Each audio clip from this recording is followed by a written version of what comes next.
microphone. Get the smaller one. Yeah. Still, no microphone. It's kind of weird. Let's see. God, I go through this panel very often. Just the Greg Ayers show. This is kind of a fun panel because I'm doing, I did a serious panel earlier about the state of the industry and fan subbing, and tomorrow I'm doing a panel on voice acting. But this is kind of the only panel where you can ask me whatever questions you want about shows. This is the panel where if you want to ask me what my favorite line from a show was, you can. I can talk about my new show or on High School Homework. Host Club. I play the gayest character in that show. Powder is so gay. His brother is not gay, but Powder is no. Everyone in Powder is gay. I do too. And there's a boy that Cowder loves somewhere too. But anyway, so this is just kind of the fun panel, and I love it because so many panels we do, we don't have an open forum for people to just ask questions or just chat or whatever. First of all, I'm having a great time. This is a great show. I've really enjoyed meeting everybody. Those of y'all that have found me know I can usually be found where people smoke cigarettes or drink coffee. So now you know where to find me. A lot of people didn't recognize me. I heard they were like, "Oh my God, he was standing in front of us earlier." A lot of people don't recognize me because I recently shaved my head, and I normally have really long purple or pink or If you look, I've dyed my scalp blue, and usually my hands follow when I dye my hair because I can't keep my hands out of my hair. And I'm ADD. I'm sure that's a shock to all of you. I'm what? ADD. I'm ADD and I work for ADB. Imagine that. But I guess I have to start with the introduction. So, my name is Greg Ayers. I'm a voice actor for ADB Films in Houston, Texas, and Funimation Entertainment, a division of the Navarre Corporation, in Dallas, Texas, where now we've moved to the funniest named city. It's in Flower Mound, Texas. That's just so homey in Texas. Like, where are you? Where's the studio? In Flower Mound. It's one of those kind of Texas. Can you say it in a Texas accent? I don't have a Texas accent, but that's another story. I'll talk about that. God, and I took a shower and my fingernails are dirty. I started voice acting roughly about 7 years ago. I've been an anime fan since I was 16, and I'm old now, so that means I've been watching anime a long time. But I was originally that kid that didn't watch anything in English. I was that, I hate English, I would never watch it unless it's in Japanese, I hate English. So that's what you get when you're that big of a hater. What I ended up doing for a living. My first role, I auditioned for ADB for almost a year before I ever got cast in anything. I think the first thing I was brought in to audition for was a show called Spriggan. They needed a little bitty kid who could be super evil, and I was working at a law firm at the time, which is hysterical to think that I ever worked in a law firm. I was a big wirehead. I was an IT guy. I did support and back-end development of software. And Monica Rial and Chris Patton, who had both worked with me on stage in Houston for years, they were trying to find, normally they don't cast little kids in roles because one, the attention span problem, and two, you can only work kids so many hours. There are exceptions to the rule, exceptional actors like Aaron Dismuke, they make exceptions for kids that are just really that good. But they were looking for somebody that sounded like a kid, and my friends, Monica told Matt Greenfield and Stephen Foster, hey, call my friend at his job. He works in a law firm. He's in his 30s, but he sounds like he's 12. And so that's kind of how it all started. And so I was at my desk one day taking angry help desk calls from overprivileged lawyers. They were like, here's my PowerPoint isn't working. Here's I can't find my any key on my keyboard, like this. I love that. And all of a sudden, this really effeminate man's voice came across my phone that was like, oh my God, you do sound just like a little child. And I was thinking to myself, I'm like, what attorney is that? So then it was like, oh, I'm sorry, my name is Stephen Foster, I work for ADB Films, and so I went in and auditioned. And the funny thing is, an actor that would later become a big deal at ADB, it was up to me and this one kid for the role. It was Kevin Korn, who played Daisuke and Dean Angel, opposite me. But the funny thing is, at the time, Kevin Korn was only 10 years old, I think. So you have a 10-year-old and a 34-year-old, maybe. up for the same role, and the last audition, when it was between he and I was actually mad dogging him in the room where we were auditioning. I was just like, because I knew it was between the two of us, and I thought to myself, I'm like, grow up. You are mad dogging a 10-year-old who's probably peeing on himself right now. You're scaring this little kid. Well, the funny thing is, later in an interview when we were about to audition for Dean Angel, I really wanted to play Niwa in Dean Angel. I did not want to play Satoshi originally. I had my heart set on Daisuke. And I was in an interview, and I made a joke.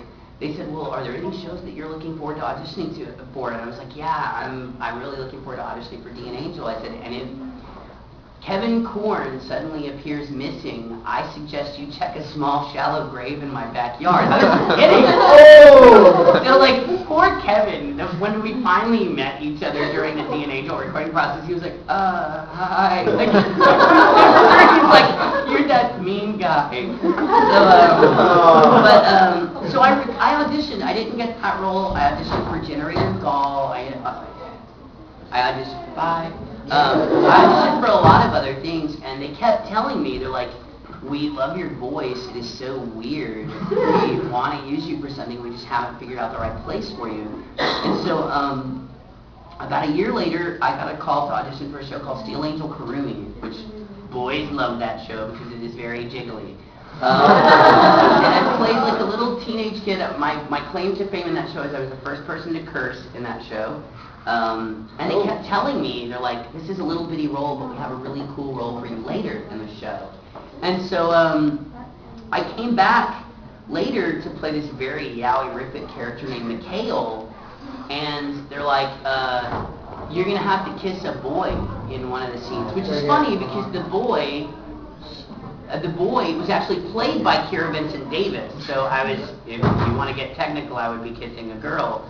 But it's voiceover, so I'm not kissing anybody. They're like, do you have a problem with that? And I'm like, no. And they're like, okay, well, once you do, you won't play that character anymore, somebody else will.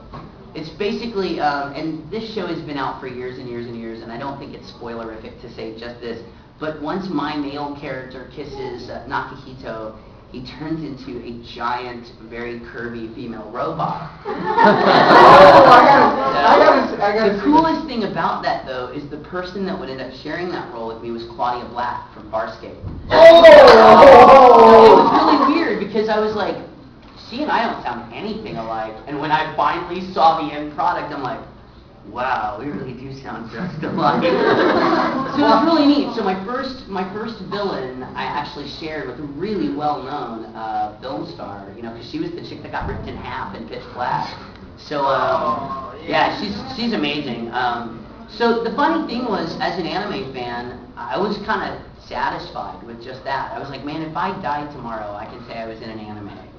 And I was taking my vacation time at work to do this, and I didn't think this is what I was going to do for a living.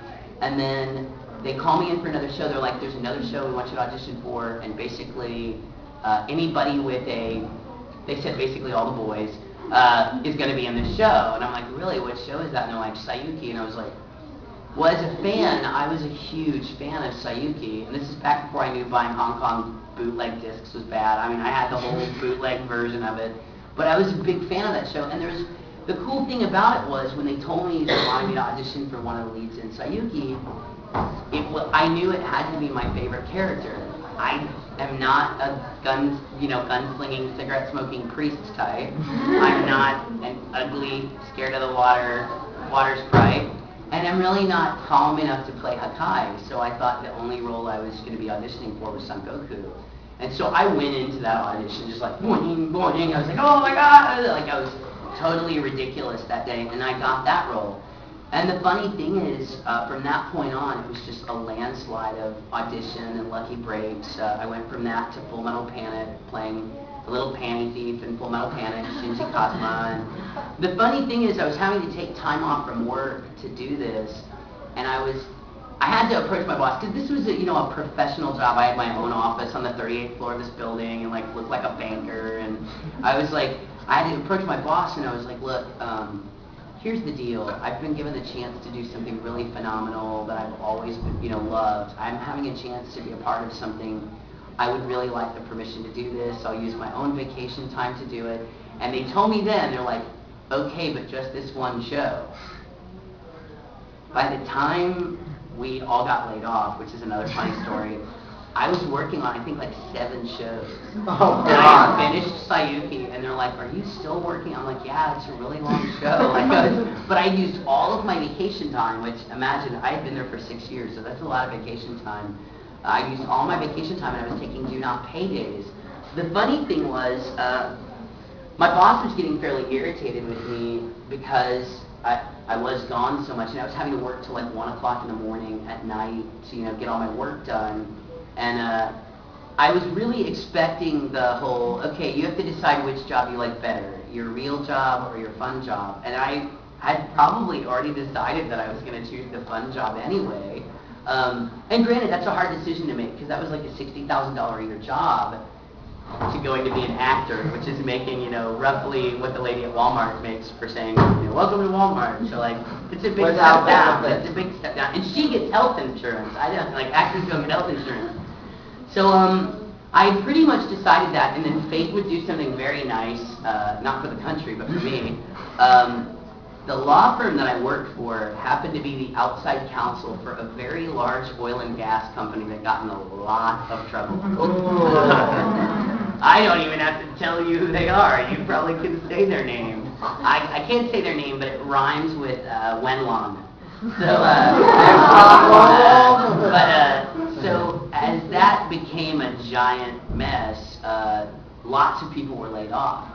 And the funny thing was, I had pretty much already decided I was going to do acting. So when they brought us all in to fire us or lay us off, whatever they call it, I remember them telling me, like, we were going to get 3 months worth of pay, like, for not working. We were going to get 3 weeks of pay without even having to show up at our desks. And we would hold on to our insurance for like another 4 months.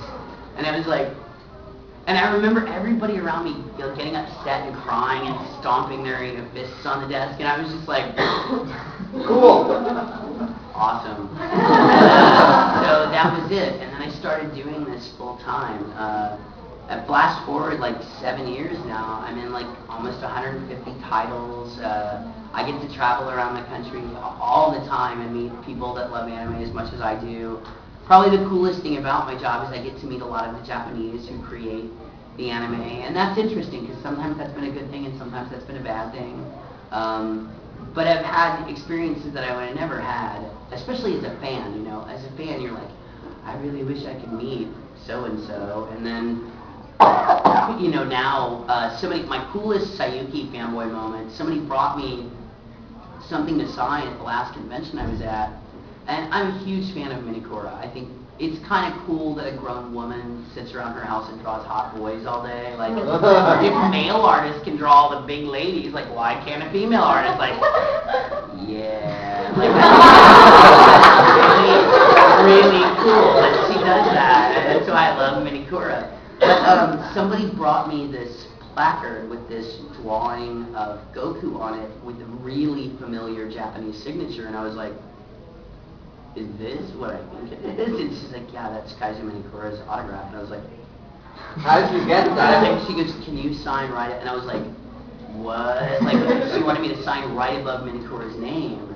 So, like, I still am a geeky fanboy about certain things. Like, I get goofy. When I met the creator of Chrono Crusade, which is a really awesome story, I geeked out on him so much that he thought I was, first he thought I was a staff member, and then he thought I was a cosplayer.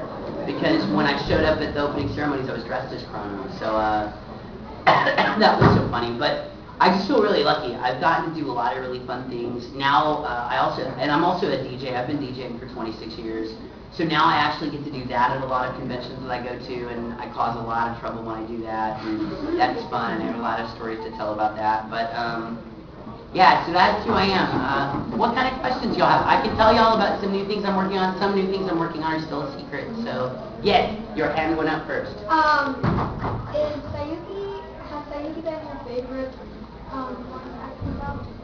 I wouldn't say it's my favorite, and there's 2 reasons. I love it, and nothing will ever take the place of Sayuki, because that's like being asked to be a part of something you love. That would be like you being a huge fan of the Rolling Stones, and one day Mick Jagger going, "Hey, Keith is sick, you know, can you come fill in?" Like, that's kind of the way I feel about Sayuki. It's like, I never ever thought I would be a part of anything to do with that. That being said, it kind of ruined it that I already knew how everything was going to turn out because I'd already seen it. So two of my favorite shows that I really can't pick which one I like best, one being Chrono Crusade.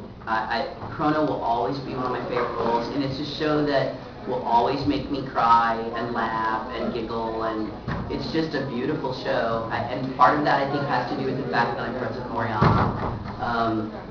And the other one is Beck, because I'm a big music dork, and never was there a more rockin' show than Beck. And I got to kind of live out two dreams doing Beck, because one, I was in a really cool anime show, and two, I was the lead singer of a rock band also, so that was kind of fun. But Sayuki is one of those things that nobody will ever be able to take that away from me. And in fact, when they, got the cast to do Reload, I could at least rest comfortably because one, I had gotten to do it first. It's just me and Toshiro.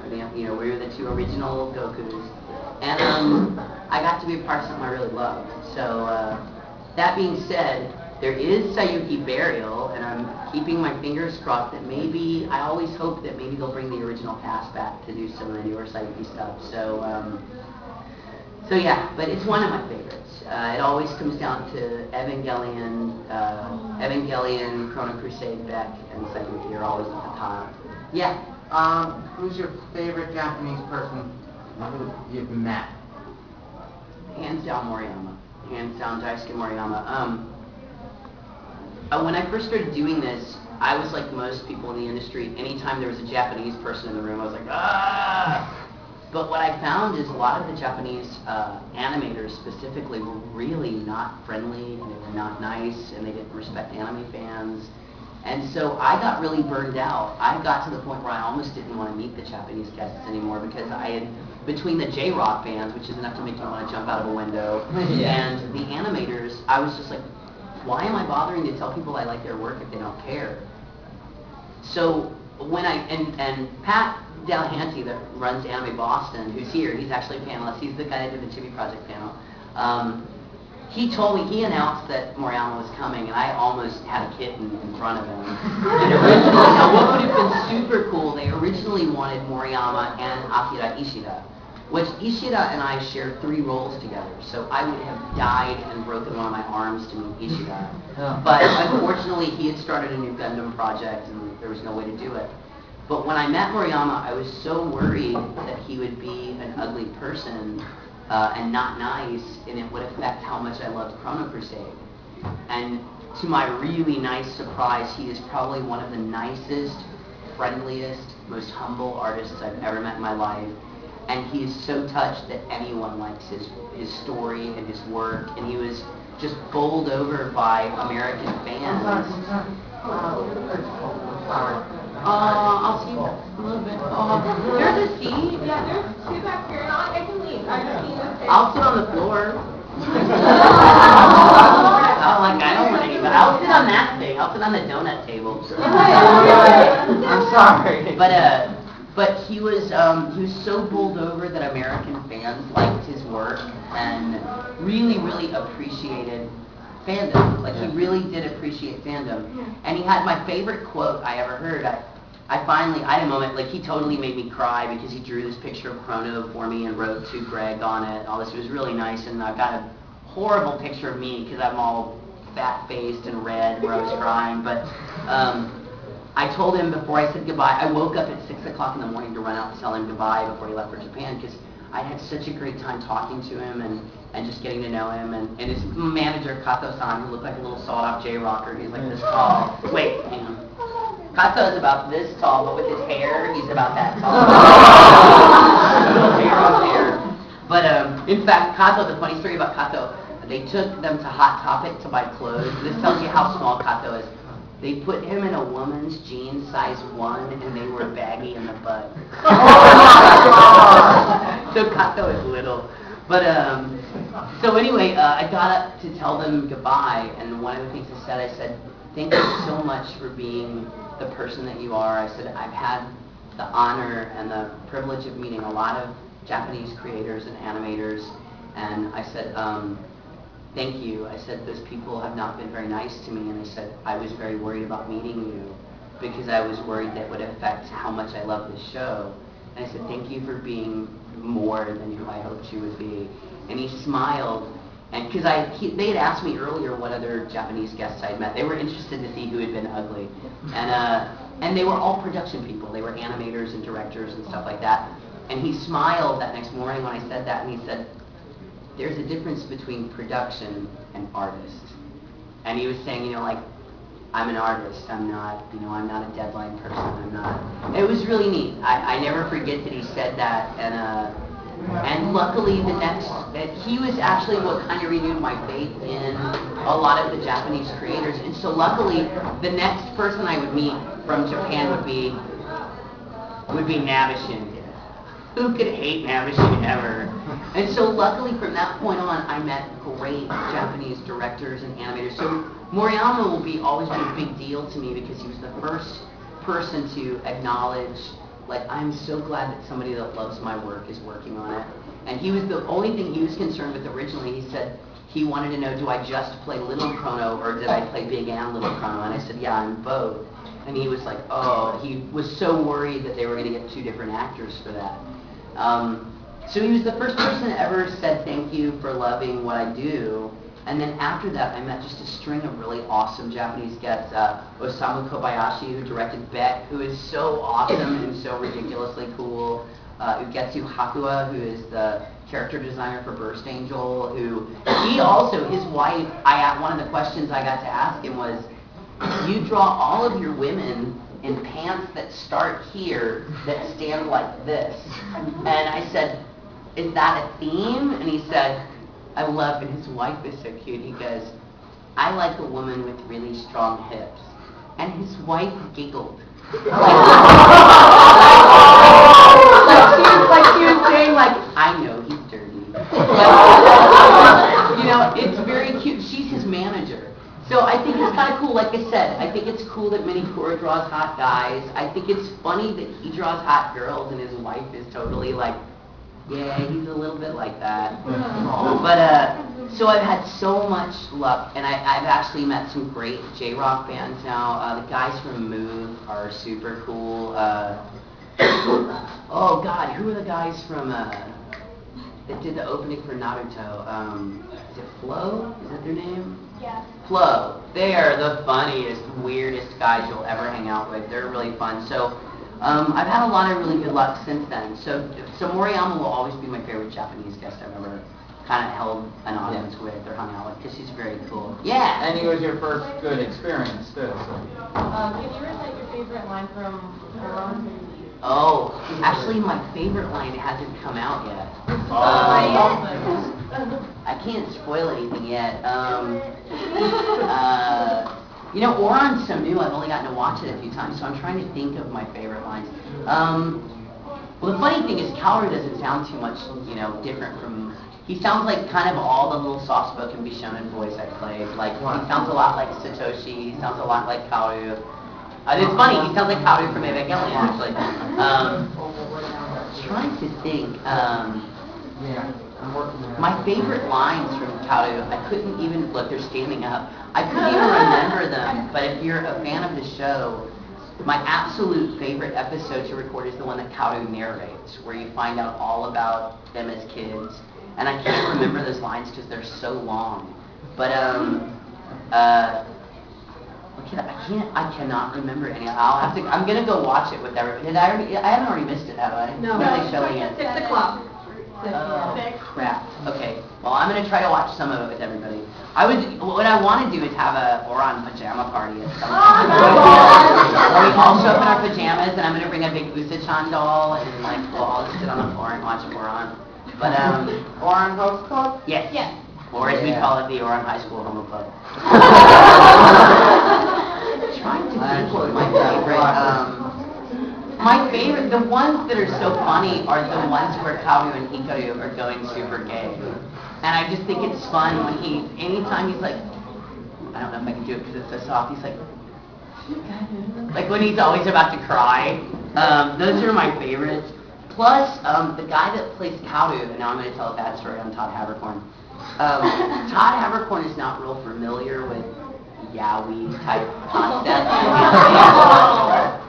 So those moments in the show are very uncomfortable for Todd to watch. And he's like, well, I don't think they're gay. And I'm like, well, I don't think they're gay, but Cowdu is very gay. And I said, plus, I go, why does it bother you? I go, the minute they start touching each other, all these girls are going to start squealing. They didn't believe me. Well, we did the Oron announcement at Anime Expo this year. And it was so funny because I need to use you as an example. We had to take lots of pictures together. Well, so the twins were always paired up, and he's like,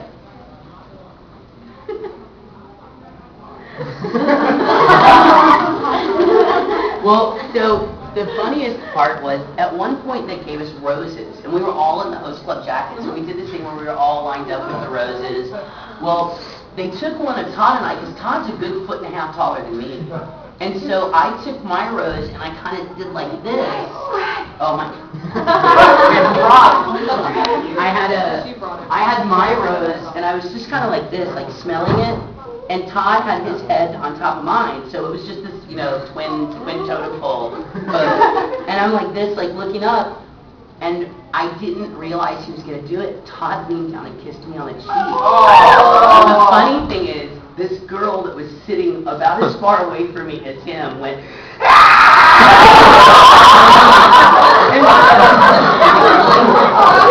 but I think the funniest part was hearing Todd's reaction to her. Because I mean, she sounded like someone stuck her with a knife. She was like, and I was like, welcome to a Bishonen show. He was like, that was weird. I go, oh, they love how you get to me. And it shocked me because he was originally like, I don't know about this character. But the cool thing about Todd and I is when we first started working on the show, it's one of those things, Todd and I both have very odd sounding voices. We have very unique voices. So we don't think the two of us sound alike at all. And we really don't sound alike. But we have really similar qualities in our voice. And as the show went along, we got really good at impersonating each other. And there was one episode that I'm not going to spoil for anybody where we have to impersonate each other. And it was funny because what they did for us to do that is they had me record the line, and then they had Todd do his impersonation of me doing that same line. So if we sound good at the beginning of the show, as far as talking at the same time, by the end of the show, we're like one unit. I mean, we really did get good at talking at the same time and cutting off at the same time, which is kind of hard because we don't record together. We always record individually, which is really weird. But I have to say, Oron is a really funny experience because it's one of the first shows that I'm enjoying more now that it's over than I did when I was recording it, because we recorded that show so fast and so furiously that I really didn't even get to see what was going on in the show. Like, I knew what was going on with my character, and that's it. Like, mine and Todd's character. So, like, when people were like, did you love working on Oron? I was like, no, I'm kind of confused. I don't really know what's going on in the story. So now that it's over and I'm getting to watch it, I love it because I'm finally, and you know, I didn't watch it illegally, so like I'm getting to watch it for the very first time now. So people always ask me, they're like, do you really go into the video rooms and watch it at cons? I'm like, yeah. I feel like a goober watching it at my house by myself. Like, I'm going to watch my show, you know, like, so I enjoy it, and I think it's funny. I love to listen to people get squealy over the show, especially, oh my God, Lucy Christian is so nauseatingly cute and funny. Oh, she got a toothache listening to Lucy. She's just so cute. In fact, the first time we watched it, I called her, and I'm like, oh my God, Lucy, you were so stupidly cute. Especially the first time you see her, and she's like, I'm sorry, I was sleepy. I was like, oh. The hard thing for me with Oron is I always think Honey is a girl because it's Lucy, and I do that a lot. I'm like, oh, I love it when Lucy does blah blah blah, and I'm like, Honey is the boy, Honey is the boy. My favorite character, I don't know if he's in the first 14 episodes, but there is Oron. Yes. My favorite character is actually Honey's younger brother, who is played by Aaron Dismuke. And Oh. he's funny. You never have any doubt in your mind that he absolutely hates honey. So it's very, very funny. Aaron does a wonderful job with the show. So I'm very excited it's coming out. It comes out next week. I actually have the first 2 discs with me. So I just got mine. Vic and Caitlin and all of them have had theirs for a week. But I just went up to Dallas to work on a new secret project, and I was like, can I please have my moron disc? I would like to have them before everybody else does. So Well, I got my moron discs, and I got my Negi Spring and Summer OVA discs. So well, yeah. we're showing it. My question is, when series are selected, is there how does that work? You mean, do we get to bid on what characters we want to play? No, well, not just that, the show, is there any sort of quality standards like that, or do you just take what happens to really be a promising project? I'm not sure if I really understand. You mean, like, do we have any control over what shows we work on? Yes. As an actor, you can always turn down an audition. Like, if you're asked to audition, in fact, I know Vic, there was a show that Vic was asked to audition for, but because of his beliefs, he thought it was a bad show that he didn't want to be a part of. And you're always given that option. Speedgrapher was one of those shows. Speedgrapher is a sexual show. It's a very violent show. In fact, and Aaron Dismuke is in that. Aaron Dismuke plays my brother's character, who's the main villain, as a child. Aaron recorded his entire role for that show with the monitors turned off. Because there's stuff going on screen that is so visually not cool, and they're like, okay, Aaron's just a 14, 15-year-old boy. He can't watch this. So he did it blind. Like, he didn't even see the animation for that. But we're never discouraged for not doing something we feel strongly about. Right. Other than that, though, we're actors and we want to work. Right. And what I think you find is that any role that you get cast in, you can find something about that show to enjoy.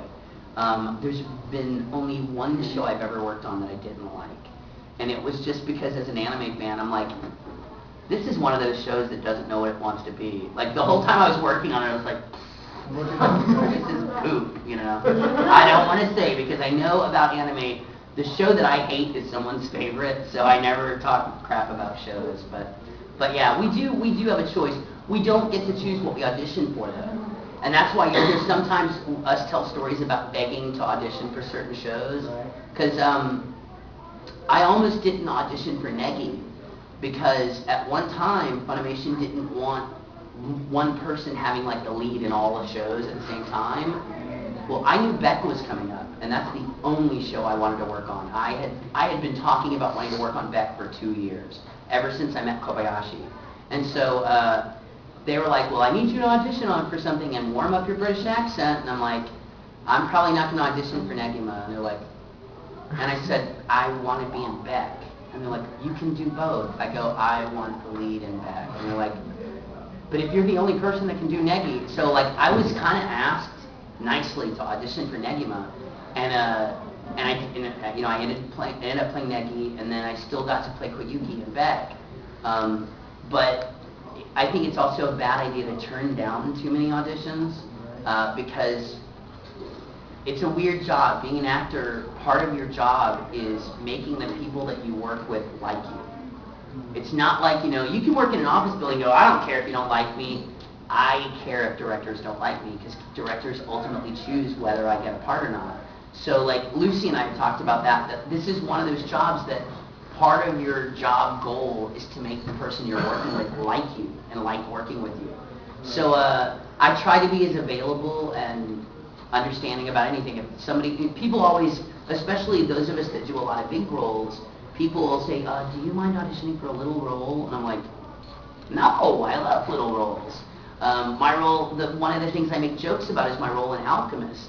People are always like, oh, I bet you wish you were this and that. I was like, why can't I like my little role in Alchemist? I think that role is just as cool as Alphonse or anything else. What do you do in Alchemist? I will say this only because it's the Greg Ayers panel. I never tell anybody when they bring me Alchemist stuff unless they know. I play the creepy lizard chimera, the freaky lizard that runs, the one that ends up floating down the Because the thing was, I wasn't working at Funimation full time when they first Five, cast where all that the camera show. are from. And several people, Justin Cook, Mike McFarlane, Yeah. are like, oh my god, I wish we knew about you when we were casting Alchemist.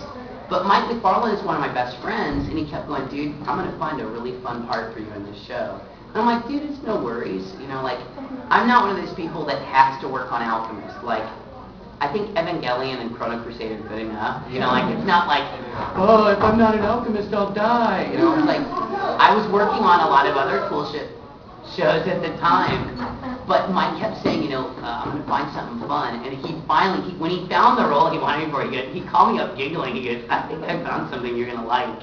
And I was like, what is it? And he goes, he looks kind of like Mini-Me with a big nose and a long tail. And I was like, is it a chimera? He goes, oh yeah. And I was like, awesome.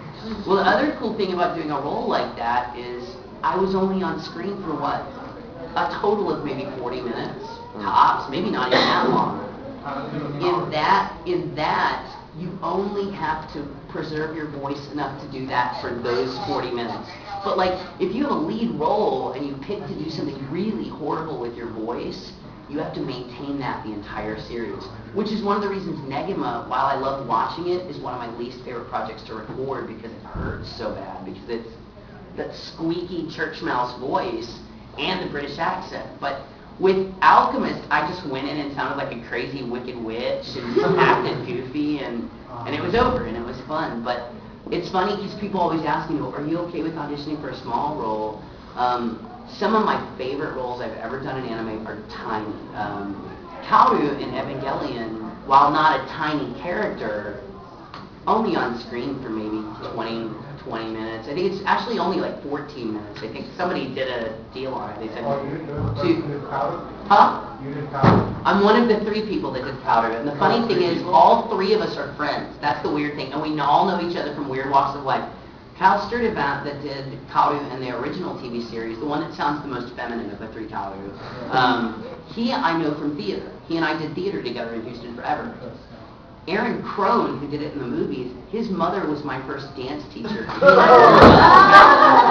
So like, Aaron and I could tell you stories about Aaron and I getting in trouble on a theater trip to New York. So like, I've known Aaron forever, and so then when they did the director's cut of Evangelion, they couldn't use Aaron because Aaron has another role in the show. Aaron Crone, not Aaron Disney.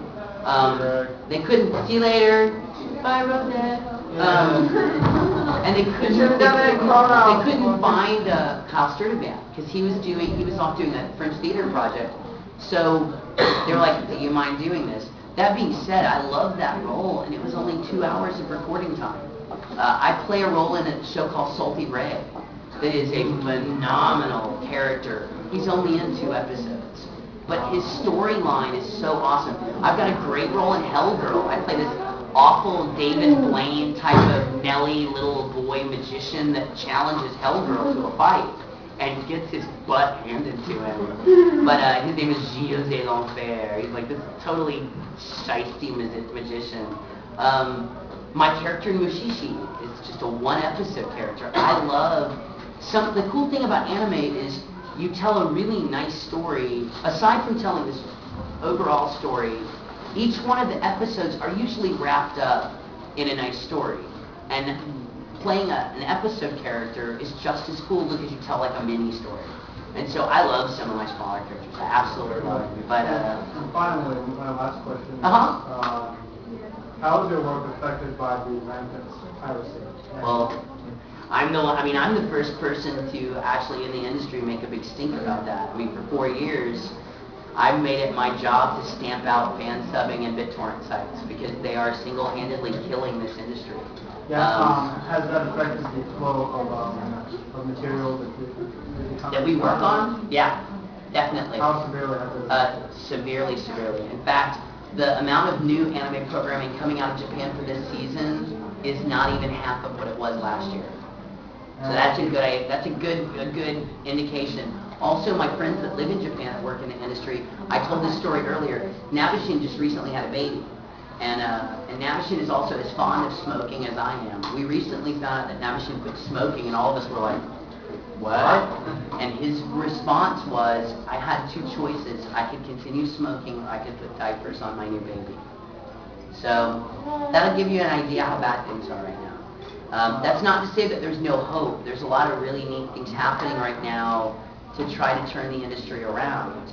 But it has greatly affected my work. I don't know how many of you are on my Facebook or MySpace, but I just announced last week that next year I'm only doing 10 out-of-state conventions because I'm starting my own business next year. Oh, congratulations. Most of us, thank you, but I'm doing that because voice acting has gone from what used to be a full-time job to a not full-time job. And I have to pay my bills too.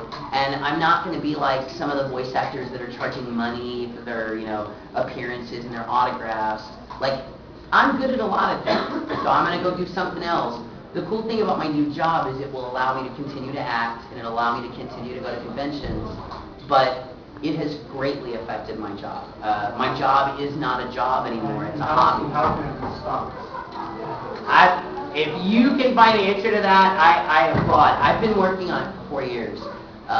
The industry is trying really hard. The Japanese are trying really hard now. There's a lot of strides being made to beat fan subbers and downloaders to the punch.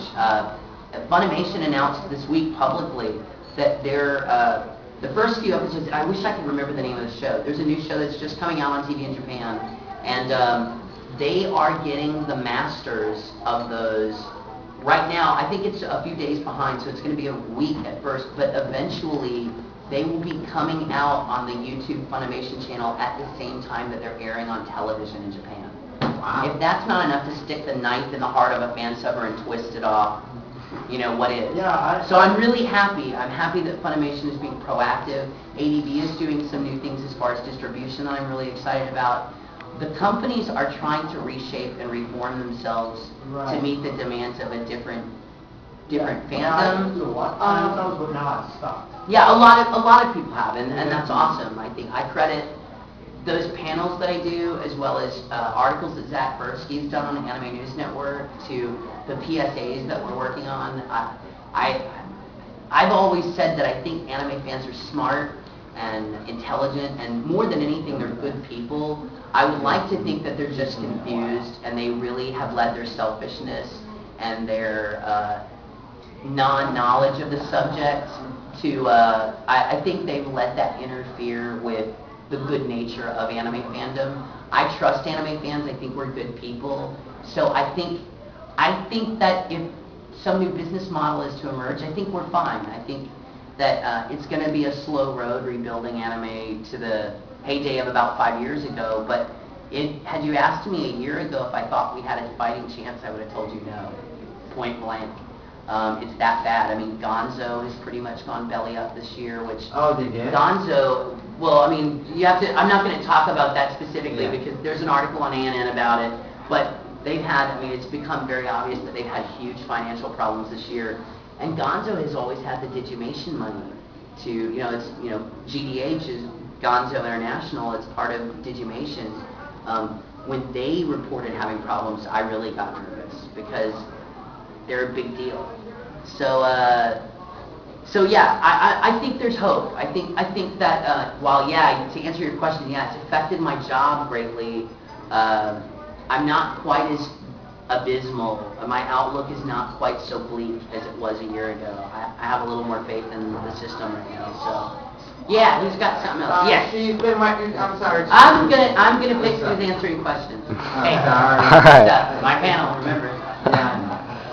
What is your favorite line spoken by one of your characters? Oh my God. And can you recite it as that character? This is on the internet. Episode 23 of Sayuki. We send Gojo out for food, and as the ignorant water sprite that he is, gets distracted by a female. Go figure. Gojo distracted by a female. He ends up getting cornered. This sounds like plot 101. He gets cornered. The woman is evil. She turns into this giant bumblebee kind of thing, and she's trying to kill him. And the Sanzo party rushes in to rescue him. But the other Sanzo party have really heroic lines. Like Sanzo steps forward and he goes, I think he says, like, you've bitten off more than you can chew. And, like, Akai's like, I don't think you want to do that. And Goku comes up, like, yawning and scratching the back of his head, and he goes, "Where's my dinner, you slut?" One of my favorite lines, because it's so Goku. It's like, ugh, like, I don't care about helping you. Where's my food? But there's lots of great lines. Some of my favorite lines I've ever said come from Ghost Stories, which, that was a show that we got to write ourselves, basically. It was a bad show. The Japanese even said, look, this show is not doing too well. You do whatever you want with it. But I was the one that decided to start picking on Christian Slater. Like, that was me that started that. Which sucks, because now he's got a career again. But there was a scene where it looked like the scene from Heathers, where he talks about his mother being in a building that was blown up or whatever. And I saw it and I go, hey, can I take a stab at Christian Slater? He goes, go right ahead, as long as it fits the flap. So I started that. Remember when Christian Slater had a career? And like, I didn't know that joke would go the rest of the series. And people were like, there was a part where all the dead people were lining up to get on the boat to cross the, Death River or whatever. And I'm like, there's Kurt Cobain, so, Christian Slater's career. Lasted the entire rest of the series. So that was funny. Now, who had their hand up forever and ever and ever? She did right there. You. I was just curious, with Host Club, did you ever get confused with which twin you were actually doing? No, and the cool thing, I can play the which one is he Is it gonna because of be. the cowlick? It's the hair sweep, but there are a few times where you can't see the hair sweep. Right. And in fact, the Japanese mess it up 3 or 4 times in the show. Oh, really? There are several times where it is clearly Kaoru and the voice actor is Hikaru. And we're like, okay, wind that back again, and we'd have to really look like, nope, his hair is going this way, it's Kaoru. So we were actually more attentive to that than the Japanese were at times. But I'm really good at spotting the two of them. I think Kaoru has more fashion sense than Hikaru, but then again, I would say that. They teased me in the episode where they dye their hair pink and blue because I've had my hair. Which one? I'm sorry, I play Kaoru. I play which Kaoru. hair color did you do? The pink or the blue one? I think Kaoru is the one with the pink hair, isn't it? No, he's the one with the pink hair, because he makes a joke about it being. He's like, he said something about I woke up and had a dream that I had hideously blue hair or something, and he's making fun of Hikaru. But I don't have a real hard time telling them apart, and I think they have very separate personalities. It's one of the things that I got angry when I was reading online. People were like, well, I think they should have one actor do the voice of both characters. Well, anybody that's a fan of that show knows that would absolutely be unfaithful to those characters. Like, as much as they look alike, as much as they sound alike, the one thing they want more than anything is for somebody to actually be able to tell them apart.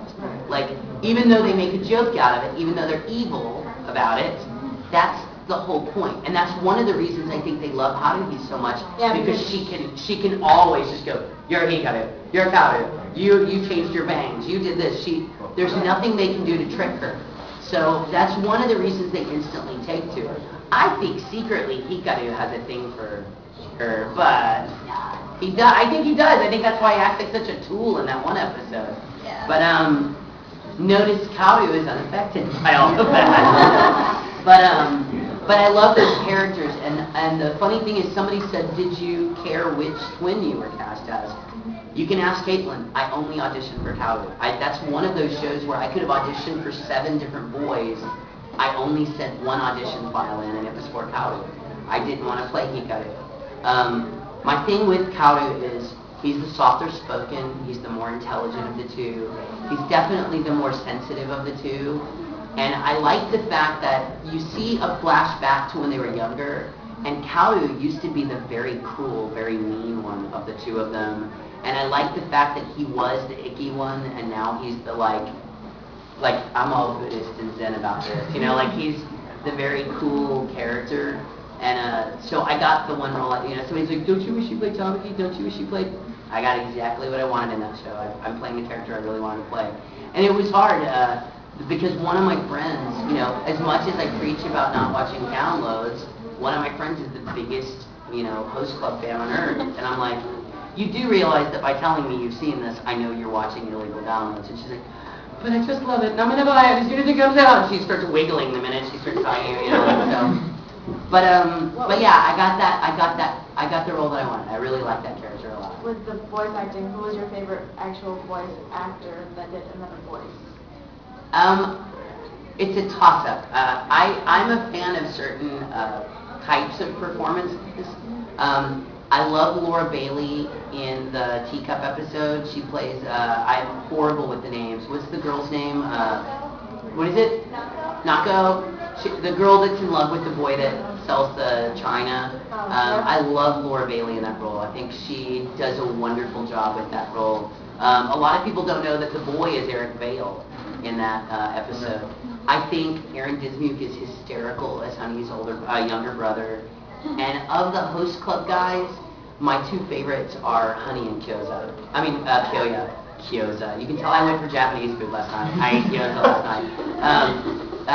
Honey and Kyoya. Kyoya is hysterical because he's so like how can I make money off of this? And Honey is just so stupidly cute. Yeah. You know, she's just, he is so ridiculous. I still think it's Lucy, but those are my two favorite performances within the host club itself. But there are lots of phenomenal side performances in that show.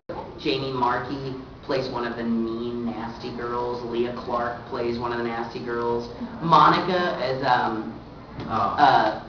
is it Ronka or Renge? Ronka, yeah. The girl that always comes up. Renge. Monica Rial plays Renge, and it's hysterical every time she appears out of the floor going in circles. Mike McFarland plays Ronka, and that's hysterical. And when we actually did the unveiling of the cast, Mike showed up in drag. Yeah. Drag. Because, I won't say too much, but How Did He's dad looks a lot like How Did He's mom. But yeah, it's a fun show. I love the show. The one thing that I like the most, I've seen a lot of people online whining about the opening song. I really love the fact that we got Christine Saw to do the opening song. So many times when we do redub an opening, it's just some actress that they pulled into the booth. This is an Asian pop singer. So it's kind of cool. I live in an area of Houston called Little Saigon, and at the Hong Kong City Mall, there are huge posters of Christine, and I always laugh. I take pictures of them, and I'm like, hey, look at the mall by my house. She's like, you live in Houston. She knows exactly what I'm talking about. But I think it's really cool that Christine Saw did our opening, and I think it's very cute. I know it's not the original song, but I think it's very cute. I think it's very appropriate for the show. So I like the show in general. Who's got another question? Yes? What are you going into business for? I'm not jinxing myself yet. I'm not talking about it yet. A lot of people think I'm opening a nightclub, which is not true. That's something I want to do before I die, definitely, which means I will at some point. It's not anime related, but it's something that anime fans will be able to relate to, just because it's kind of has something to do with the culture and the generation of people we are. But I'm going to keep that under wraps for right now. It's really neat, and I'm very excited about it, and it's something totally different for me, and it's something that will allow me to work with other people that I work with in this industry in a way that is helpful to them, but also provides them something new to do as well. So I'm really excited about it. I'm also doing some weird DIY fundraising later this year, because I have a lot of friends that lost everything in the hurricane recently in Houston. So my favorite new project, I'm starting this, next year, because I'm only doing 10 conventions next year, I'm totally throwing out all the panels that I used to do and do totally new panels at all the conventions. I figure if I'm going to endorse 10 conventions and only show up at 10 conventions, to make this, what? Okay, is there somebody in here after us? Todd's not the cosplay guy. Yeah, Todd. Okay, is he here? Can I finish my point? Yes. No, Alright. go. Okay. You have a lot of fans. One of the things that I'm going to try to encourage anime fans in general next year to do is anime fandom is one of the most creative environments I've ever been in. People are always dressing up, they're drawing, they're painting. We're some of the most creative individuals that I've ever been associated with. What bothers me is that very few of us do anything with that creativity outside of anime conventions. And so next year I'm going to be doing creativity workshops and stuff like that. But one of the fundraising things that I'm doing that I'm really excited about, I am a pack rat of like cool clothes. Like I never throw away any of my cool clothes. And I've been really disappointed in the Red Cross and FEMA coming to the aid of my friends that have lost things in the storm. I also know that to do a legal charity and to go through all the right lines through our very bureaucratic, goofy, red tape system, that by the time you actually raise money, it's too late because most people's lives in an emergency don't go on hold. They need help immediately.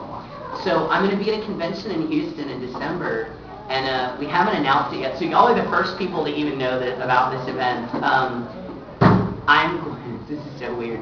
I want to be able to raise, even if it's $60, I want to be able to hand my friends that have had problems in the storm, like, hey, this is $60, I know it's not a lot, but here it is.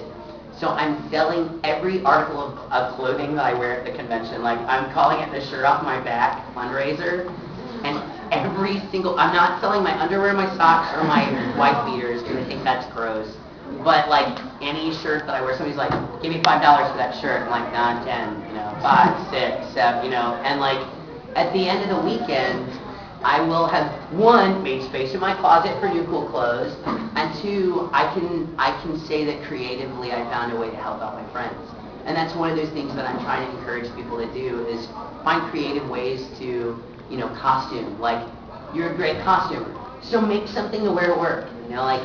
Come up with a cool pair of sunglasses or something. And if they're that cool, start selling them to people, But I'm hoping, like I had said to, I think he's gone, the guy that was sitting there, while I'm excited about a lot of things the industry is doing, I think the industry is moving in a positive direction. Kind of that's my goal for next year, is to encourage other people to take a step forward, and myself included. So I'm sorry we ran out of time. I had an awesome time hanging out with you guys. I'll be at Anime Unscripted, and then Emily and I are going to do a panel called Con Life tonight at 9 o'clock. So if you're still here, come, because anytime, Emily's one of my best friends, so anytime the two of us are in a room together, we're going to probably get in a little bit of trouble. So come and help us and root us on for being bad. Yeah? Are you wanting to take an autograph? I'm doing a guest signing at what time? 9, I think. Is it? No, the Con Life is at 9. No, it's 9 to 10. Yes, 8 o'clock. So you're doing it at 8 then? 8. So the signing at 8. Are you leaving, or will you be here at 8? Okay. I can. Well, what is it? Is it just a few things? All right. After this panel, I'm going to go to the front of the hotel to smoke a cigarette. If you meet me by the front door of the hotel, I'll sign. I can't sign a lot of things because I haven't eaten lunch yet, so I'm going to get dinner or lunch or dinner. So I'm getting Dutch. I'm going to go out and get some Dutch. But if you meet me out there, I'll be glad to sign you. Thank you. All right, thank you guys, and I'll see y'all a little bit later. And I'll be here tomorrow too. Better.